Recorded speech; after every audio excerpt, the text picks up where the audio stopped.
আমার দাদুর যে সম্পত্তি, আমার দাদু তো এখন নাই। তো আমার দাদু অনেক দিনেই আমার মাকে সম্পত্তি দিয়েছে, মানে জায়গা দিয়েছে। তখন অনেক দিনেই দিয়েছে দাদু। তো সেই জায়গাটার জন্য আমার উপরে মানসিক অত্যাচার চলতো, যেটা কেউ জানতো না। না জানাতাম মামি মাসি মামাদের, না জানাতাম মাকে, না জানাতাম দিদিদের, কাউকে জানাতাম না। শুধু আমি ভুগতাম। আমাকে বলা হতো, আমাকে রঞ্জিত বলতো যে তোর মার যে জায়গা আছে, জমি আছে, তো সেই জায়গাটা হচ্ছে 2 বিঘা, তো ওই 2 বিঘা জায়গাটা ওর লাগবে। এটা নিয়ে আমাকে অত্যাচার করতো। তো আমি যদি বলতাম যে সংসারের জন্য পয়সা চেতাম, দিত না, তখন আমাকে এগুলো অত্যাচার করতো, ওই জায়গা চাইতো। তো এগুলো কেউ জানতো না। কিছুদিন আগে আমি বাড়িতে জানাতাম যে আমার কাছে ওই জায়গাটার খুব দাবি করতো। তো আমি ভাবি কি, যে মা যদি দিত ওই জায়গাটা জামাইয়ের নাম করে, তাহলে মনে হয় আর কয়দিন মনে হয় আমার সংসার করা যেত। তো সেই জায়গাটা হচ্ছে দাদুর কষ্টের সম্পত্তি, মেয়েকে দিয়েছে বা ছেলেকে দিয়েছে। তো দাদুর সম্পত্তি মেয়েকে দিয়েছে, আর আমি দাদুর নাতিনি হই। তো নাত জামাই সেই সম্পত্তির জন্য মানসিক অত্যাচার।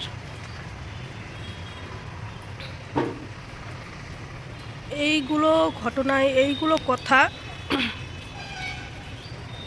খুব পরিমাণে আমি চাপা দিয়ে রেখেছিলাম। আমাকে লজ্জা লাগতো। আমি কষ্ট ভোগ করছি, ঠিক আছে, আমি মানসিক অশান্তি ভুগছি, ঠিক আছে, মানসিক টর্চার ভুগছি, ঠিক আছে, কিন্তু এই ব্যাপারটা মানুষ শুনলে কি বলবে?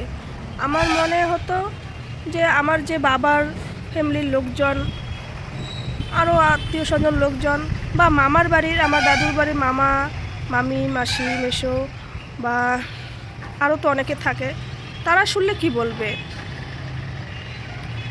আমি এইটা ভাবতাম।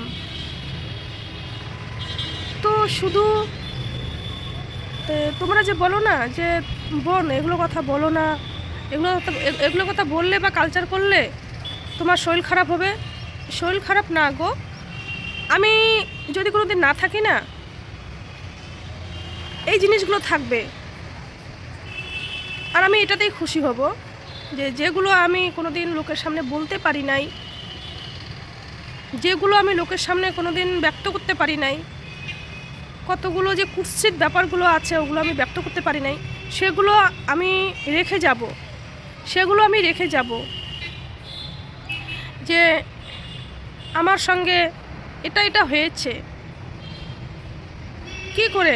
আমার মা আছে এখনো বেঁচে, আমার দাদু আমার মাকে সম্পত্তি দিয়েছে, আমার মামা মাকে দিয়েছে, সেখানে তার মেয়ের জামাই ওঠাতে লোভ বা মেয়েকে অত্যাচার, এগুলো কি করে সম্ভব? তো আমি যদি বলতাম না যে আমাদের না গ্যাস নাই, বাবুটা খাবে কি, আমাকে একটা গ্যাসের ব্যবস্থা করে দাও, গ্যাস শেষ হয়েছে, আমাকে বলতো কি তোর গ্যাস শেষ হয়েছে, আমি কি করব? তোর মার ওই জায়গাটা দে আগে। মার যে জায়গাটা না, আমি মাকেও কোনোদিন বলি নাই। এই যে আমি কিছুদিন আগে বললাম আমার উপর দিয়ে না এসব গেছে। আমার মানুষ বলে না যে কারো একদিকে হয়তো ভালো থাকে, আমার একদিকেও ভালো নেই, আমার সব দিকেই সমস্যা।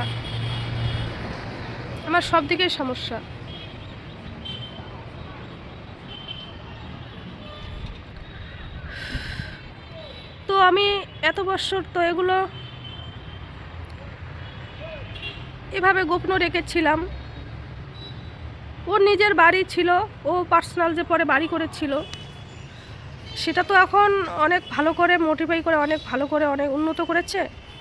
আর যখন আমার বাচ্চা হবে, 9 মাস পেটের ছেলে, তখন তো কুয়াশার মধ্যে ফাঁকা জায়গার মধ্যে একটা কোনো রকম একটা ঘর তুলে রেখেছিল, কোনো কল বা পায়খানা এসব কোনো কিছু ছিল না।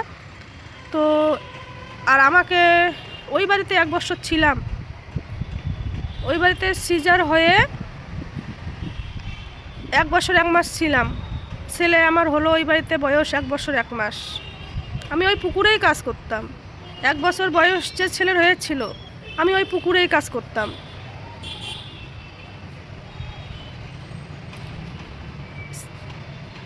পেটে হচ্ছে সিজারের কাটা,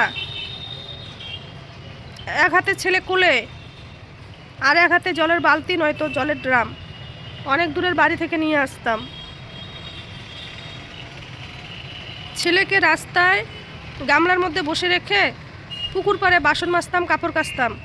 আমি সিজারের মানুষটা 24 দিন বাপের বাড়িতে থাকার পরে আমি জোর করে এসেছিলাম ওখানে সংসারের জন্যই, যে যাই বাচ্চাটাকে নিয়ে যদি ভালো হয়, যাই বাচ্চাটাকে নিয়ে যদি ভালো হয়। আমার উপর দিয়ে যেসব যেগুলো গেছে, এগুলো যে আমার নিজের লোকগুলো ছিল না, কেউ জানতো না।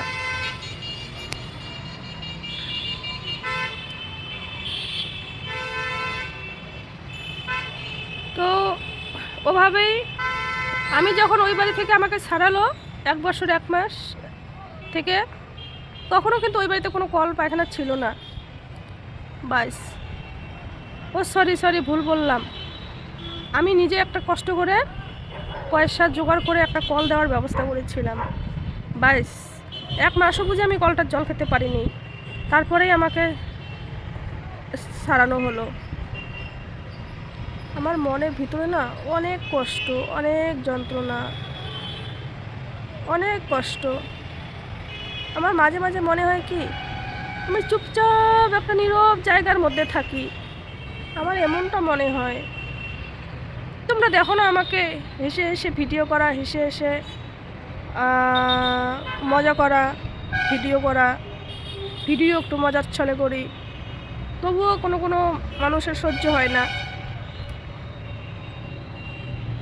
আর বাকি অনেক টাইম না আমার এইরকম নীরবতায় যায়। তো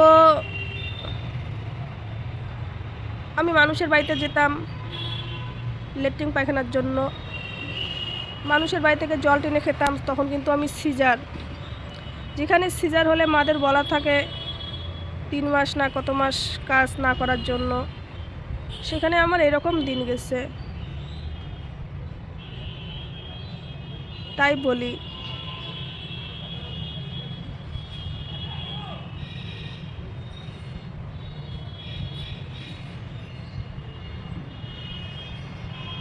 জীবনটা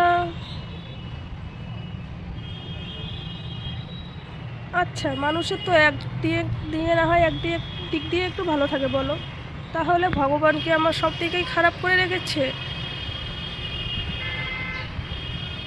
সব দিকেই খারাপ করে রেখেছে। আর আমি সবেই রেখে যাব, আমি যখন থাকবো না তখন আমার জীবনের এই ব্যাপারগুলো থাকবে।